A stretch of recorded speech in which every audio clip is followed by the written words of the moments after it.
As Sega's Dreamcast market came to a close, they set forth to redefine their company as a multi-platform developer and publisher for pretty much every mainstream piece of hardware out there. Since Nintendo's Game Boy line was always so popular, Sega made sure to get their software started there as soon as possible.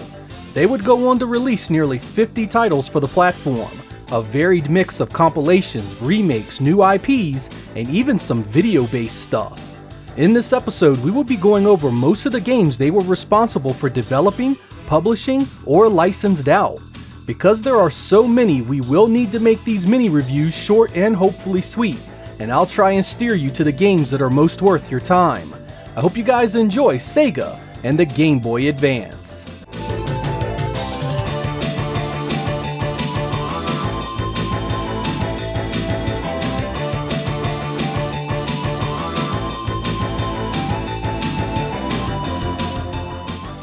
In late 2002, we got a full-on remake of the arcade and Genesis classic, Altered Beast.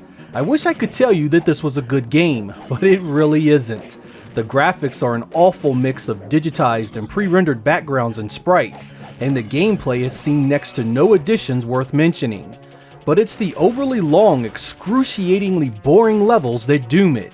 These levels go on forever, taking far too much time to get each power-up, and then only having the beast form for a short time. The only saving grace here is the two-player co-op and the decent boss encounters, but these are far too little to recommend this stinker.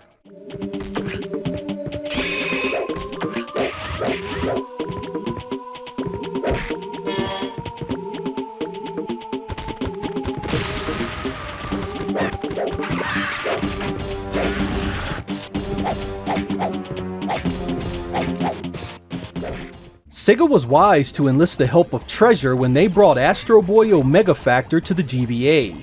This action shoot-'em-up beat-'em-up hybrid is A+ content start to finish. Incredible graphics with loads of cool special effects accompany the deep and fun-filled gameplay. Lots of special attacks and combos here to discover, and the plentiful boss fights feel right at home if you are a fan of Treasure's other work. This is easily one of the finest pieces of software Sega published for the platform, and it comes highly recommended.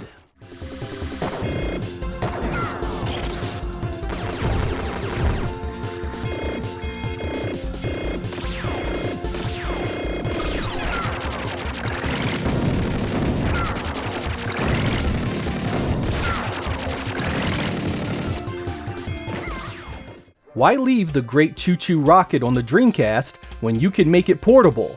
And Sega did just that at the launch of the GBA in 2001.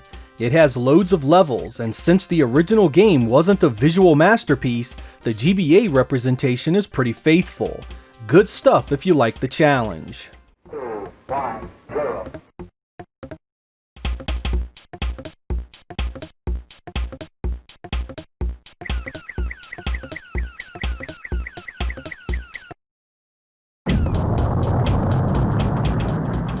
Sega wasn't about to leave Columns behind, so we got a new entry into the series called Columns Crown. They gave it a story mode, but it's much the same game as it's always been. Columns was never at the top of the list of puzzle games, and this is again a middling experience with a few fun modes. Flash Columns is my favorite.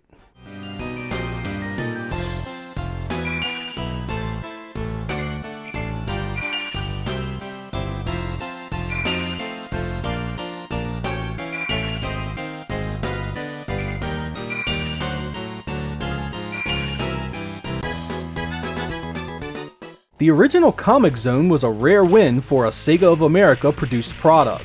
It was so different, and once you adjust it to the draconian difficulty, there was an enjoyable game there. Unfortunately, the European exclusive release of it for the GBA looked different, sounded different, and played different, resulting in a lesser product that is simply not worth your time. Well done, Turner.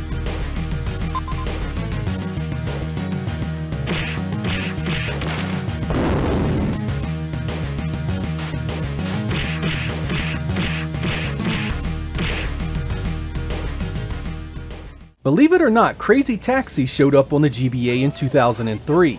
You just gotta respect the testicular fortitude of everyone involved to have the guts to try and make this happen. A fully go anywhere 3D engine on the GBA. While I do admire the attempt, the gameplay of this one leaves a lot to be desired. The plodding frame rate and the eye-destroying pixelation makes it tough to stomach. It's a nice bit of curiosity, but I can't recommend it.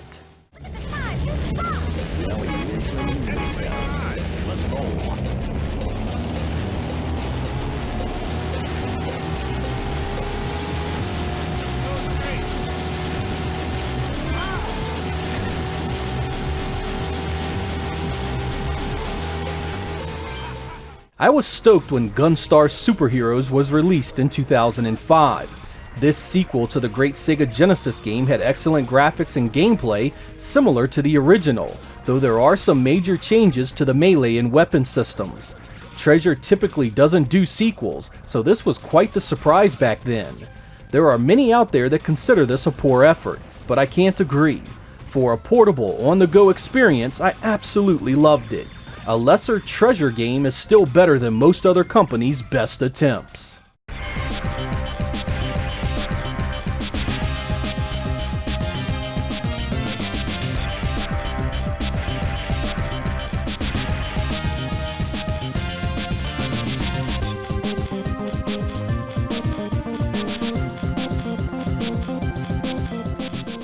Jet Set Radio showed up on the GBA in 2003 in the form of a top-down isometric attempt to recapture the magic of the original. It largely succeeds in regards to the gameplay. It uses a style quite similar to other games like Tony Hawk on the GBA, and the animation is top-notch. The tank-like controls take some getting used to, but the presentation is surprisingly accurate and intact overall. It's definitely worth a try.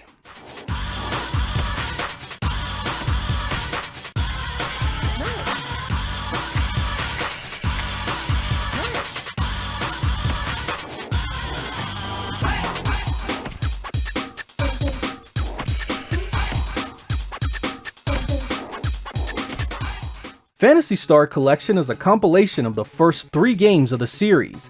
It was a great value in terms of gameplay and content, and at the time, there really wasn't any other way to play these games on the go in one cartridge. The ports here have been resized for the GBA display, and there have been a handful of changes to the scripts to be more accurate to the Japanese originals. A good pickup if you're a Phantasy Star fan.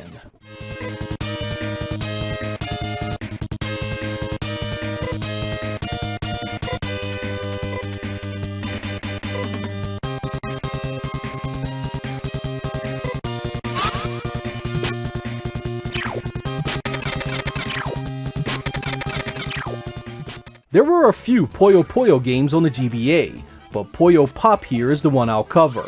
You know it and either love it to death or are completely indifferent to it. Connect the Puyos and send them over to your opponent's side of the screen. Story mode and multiplayer options are available, and you can continue the Puyo fun with other games in the Puyo universe, Puyo Pop Fever, and even a Puyo with Bandai characters.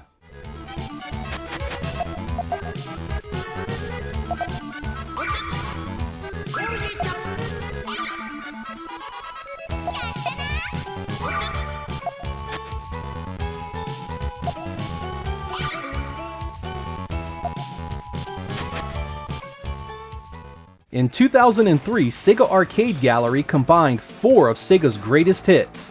Afterburner, Space Harrier, Outrun, and Super Hang-On would make an appearance in this compilation. These are not 100% accurate translations. All of them feature some form of discrepancy, be it in the visuals, speed, how it plays, or some combination of all of the above. Fortunately, these games are so well designed at their most basic level, they are still quite playable. Much better portable versions would appear in the years to come, but this one is still worth a look.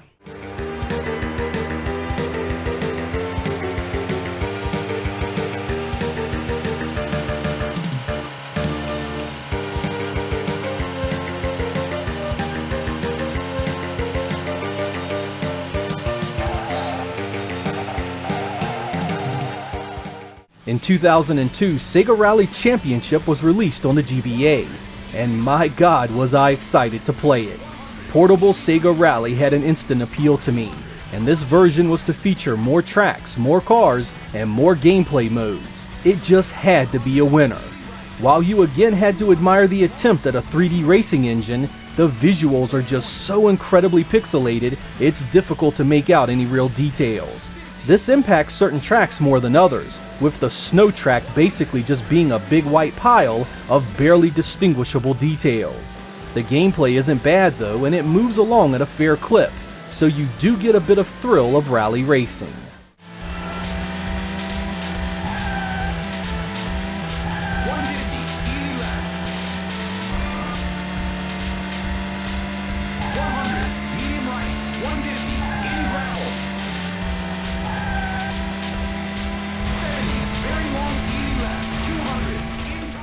In 2002, we got Sega Smash Pack, a compilation of 3 Mega Drive classics.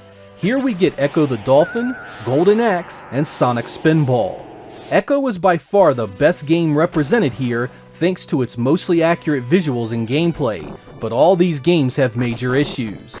All of them sound awful, particularly the sound effects. Golden Axe plays funky and is missing the 2-player mode, and Sonic Spinball is just plain awful start to finish. Not so great ports to say the least.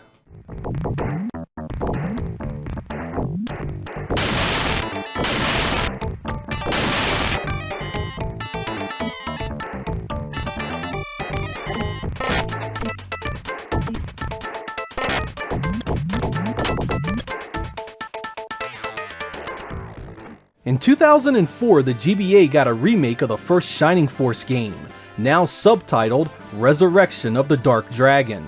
Upgraded graphics and a retranslated script power this excellent remake. Great characters and an epic soundtrack are along for the ride as well. The Genesis original was a winner, but this one is better in every single way. This is as recommended as portable strategy games come.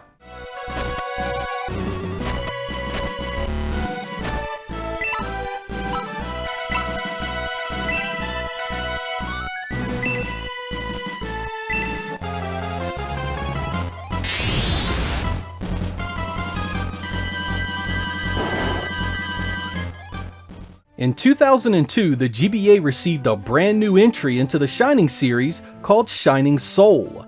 This is much more akin to the top-down action RPGs like Diablo. The multiplayer is quite good, but alone you are just treading ground that is much more fun with a friend. You don't get much in the way of a deep story, the characters are kinda bland, and most of the action is just wandering around and slashing enemies mindlessly. You want to love it, but unless you have a friend in tow, your time is likely better spent elsewhere.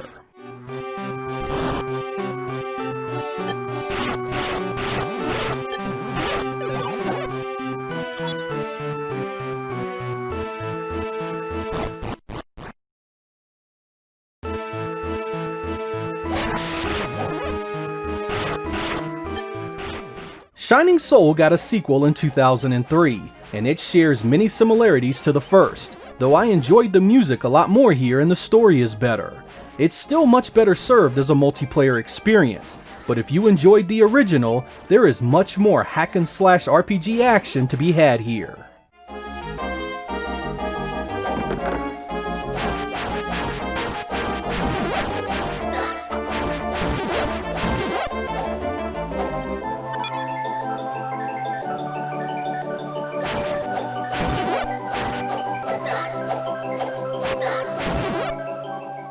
While Sega's transition to full third-party developer and publisher had felt surreal from the beginning, it was the release of Sonic Advance that brought with it the finality of their exit from the world of console hardware.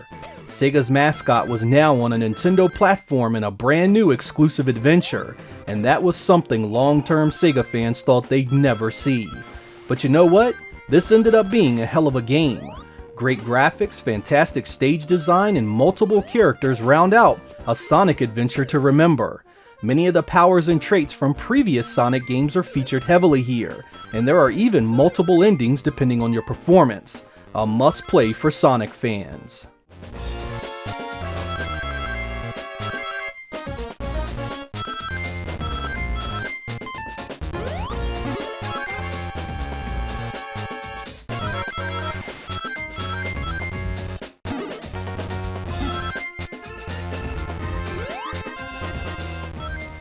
With the first game selling over 1 million units, Sega got Sonic Advance 2 out the next year. Now faster and more action-focused, this one sought to make Sonic a much more twitch-focused game as opposed to an action platformer. Stages are huge and built for speed. Set pieces are all over the place to either help you keep your momentum or stop you dead in your tracks. It still has multiple characters to play as, but all but Sonic need to be unlocked.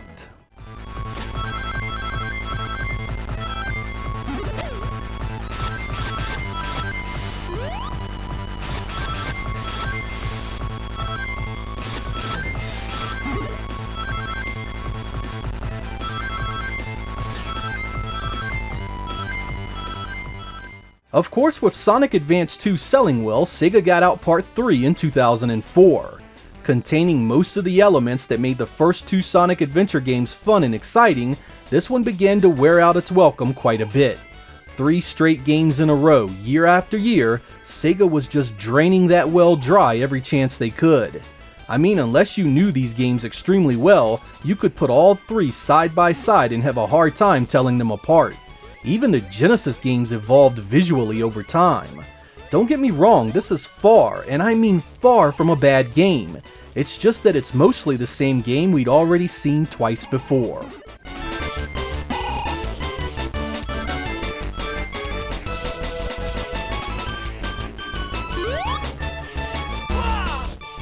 Sonic Battle is a top-down arena-based fighting game featuring the characters from the Sonic universe.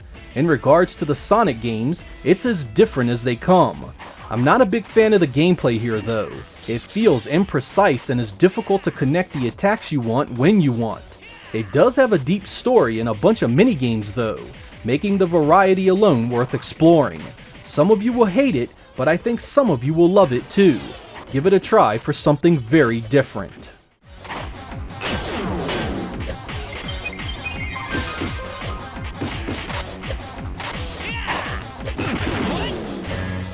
In 2003, Sega released a Sonic-themed pinball game called Sonic Pinball Party. Sonic and Knights themed tables are selectable, and the gameplay is really solid for a portable pinball game. This isn't going to dethrone the more accurate offerings of today, but for a fun Sega-themed portable game, I can't fault it too much. Definitely worth a play or two for fans of both Sonic and pinball games.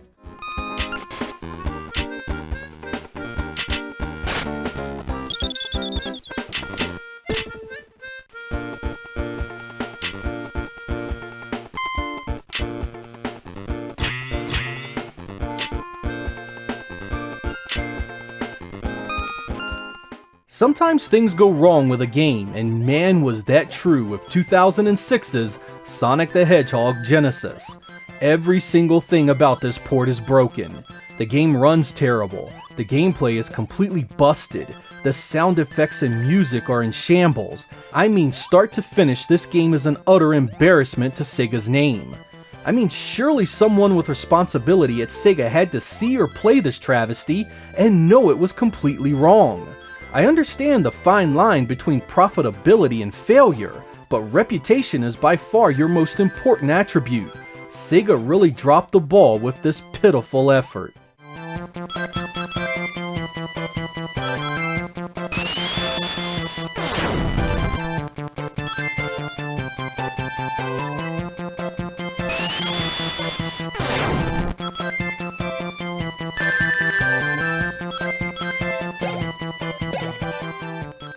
In 2003, Sega released Space Channel 5, Ulala's Cosmic Attack. Never been a fan of this series and have no clue what the hell is going on in any of them. Some chick is dancing, aliens are everywhere, and that's about as far as I can stomach it. Not for me, but if you are a fan of the fully featured versions, there may be something here for you.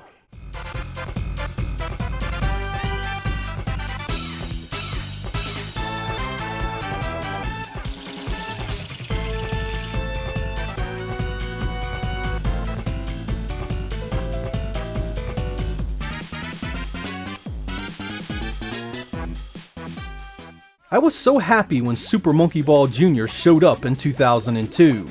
Very similar to the games on much more powerful hardware, you just had to love the 3D perspective and gameplay here. Of course it was much uglier and was much more difficult to play with a D-pad, but even so, this was a great portable experience. It even had some of the mini games to keep you going.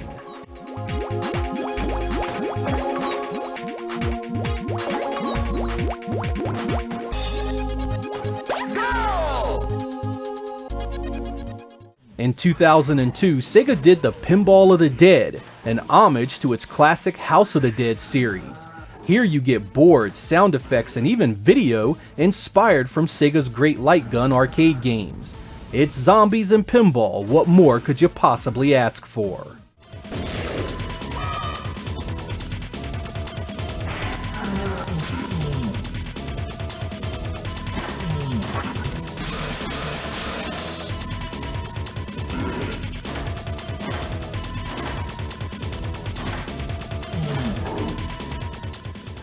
When Revenge of Shinobi dropped for the GBA, I was there day freaking one. As a fan of the original, I envisioned a better looking, better sounding, and better playing version of the Sega Genesis classic. It was done by the same company that did the Altered Beast remake, 3D6 Games, and again they took a big old wet shite right in the middle of the bed. Awful pre-rendered graphics, awkward animations, and disjointed gameplay mars any chance of this being a great experience.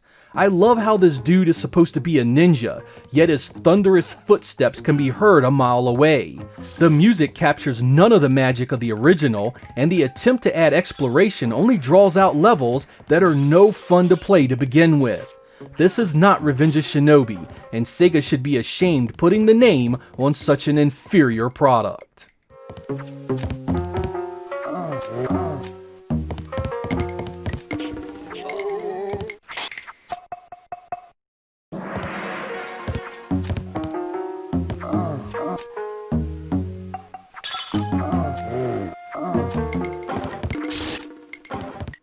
Boy, did 2002's Virtua Tennis surprise me.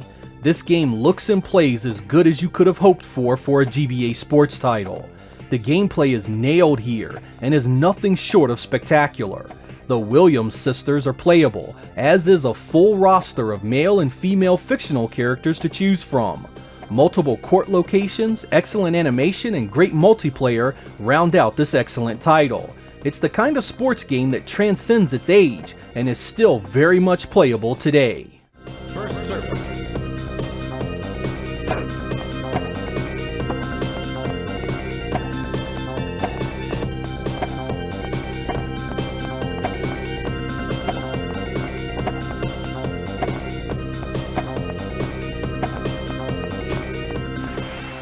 Sega's run on the GBA was filled with some real winners and unfortunately some real dogs. While I covered most of their games here, there were other releases as well. They had a number of combo cartridges that had a couple of different games on them. They also had some sports management games that were only released in Japan.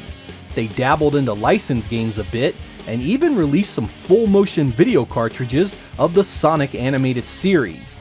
They really did try and run the gamut across many different styles of games, so I've always respected their efforts.